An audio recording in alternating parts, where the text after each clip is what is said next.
এই টাকা যে ঢুকছে এইটা আমি জানতাম না, আপনাদের মারফতে জানতে পেরেছি, যার ফলে আমি ব্যাংকে গিয়ে চেক করার পর দেখলাম যে না ঢুকেছে।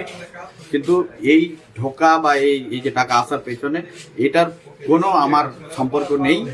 এটার জন্য আর আমি লক্ষ্মী ভাণ্ডার আমি একজন ছেলে পেতে পারি না, এটা আমিও জানি। আর কোনোদিন এটা দেখিনি, যেহেতু আমার ওটা ব্যাংকে যে ব্যাংকে অ্যাকাউন্ট আছে সে ব্যাংকে ওটা আমার লোনের অ্যাকাউন্ট।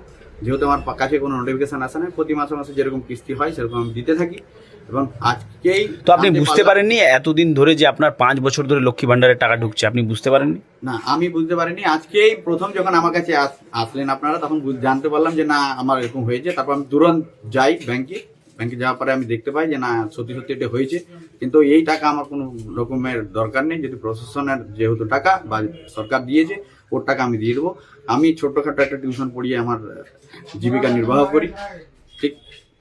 টাকাটা 24 ঘন্টার মধ্যে, যেহেতু সরকারের টাকা, আমি সরকারের টাকা রিটার্ন দিয়ে দেবো। এই টাকা আমার লাগবে না, যেহেতু আমার এই টাকা প্রাপ্য না আর আমার লাগবেও না।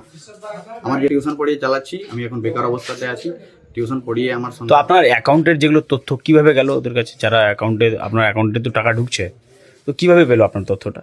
এটা আমি দাদা বলতে পারবো না কিভাবে গেছে বা কিভাবে এলো, যেহেতু আমার ওই ট্রানজ্যাকশনে কোনো নোটিফিকেশন আসে না আমার মোবাইলে।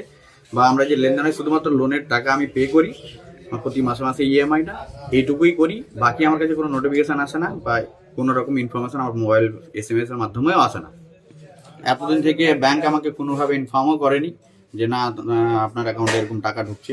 যদি হয়তো আগে থেকে আমাকে ইনফর্ম করতো, তাহলে আমি আগে থেকে গিয়ে আমি এটা পদক্ষেপ নিতে পারতাম।